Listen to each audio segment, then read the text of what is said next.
नमस्कार, मैं हूं बाबूलाल यादव और आप देख रहे हैं चंपावत वॉइस। आज हम आपको देवभूमि उत्तराखंड के जनपद चंपावत में स्थित एक ऐसे धाम के दर्शन कराते हैं जो 108 शक्तिपीठों में से एक है, जहां मां भगवती साक्षात रूप में विराजमान है, जो करोड़ों भक्तों की आस्था का केंद्र है। देवभूमि उत्तराखंड, जहां हर पर्वत में देवी देवता का वास है और हर नदी आस्था की धारा बहाती है, जहां आस्था सांस लेती है, जहां विश्वास पर्वतों से ऊंचा है। इसी देवभूमि के चंपावत जनपद में स्थित है मां पूर्णागिरि धाम। यह एक ऐसा शक्तिपीठ है जो सदियों से श्रद्धालुओं की आस्था का केंद्र रहा है। मां पूर्णागिरि धाम टनकपुर से लगभग 25 किलोमीटर दूर 3000 फीट की ऊंचाई पर स्थित है।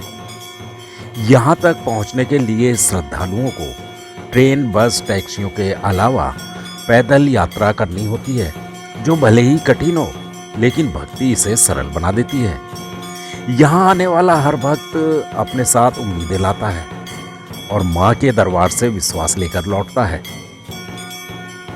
पौराणिक मान्यताओं के अनुसार यह वही पवित्र स्थल है जहाँ माँ सती का नाभि भाग गिरा था। इसी कारण मां पूर्णागिरि को शक्तिपीठ का दर्जा प्राप्त है। कहा जाता है कि मां पूर्णागिरि यहाँ साक्षात रूप में विराजमान है। यहाँ सच्चे मन से की गई हर प्रार्थना स्वीकार होती है। चैत्र और शारदीय नवरात्र में यह धाम भक्ति के महासागर में बदल जाता है। देश विदेश से लाखों श्रद्धालु मां के दर्शनों के लिए यहाँ पहुंचते हैं। जय मां पूर्णागिरि के जयकारों से पूरा क्षेत्र गूंज उठता है। हरे भरे पहाड़, शांत वादियां और ऊपर से दिखता टनकपुर मानो स्वयं प्रकृति मां के चरणों में नतमस्तक हो। हर वर्ष चैत्र नवरात्रि में जब मां का श्रृंगार होता है तो पूर्णागिरि धाम आस्था के महासागर में बदल जाता है। लाखों श्रद्धालु दूर दूर से पैदल, दंडवत और जयकारों के साथ मां के चरणों में शीश नवाने पहुंचते हैं। यहां आने वाला हर भक्त अपनी एक कहानी लेकर आता है।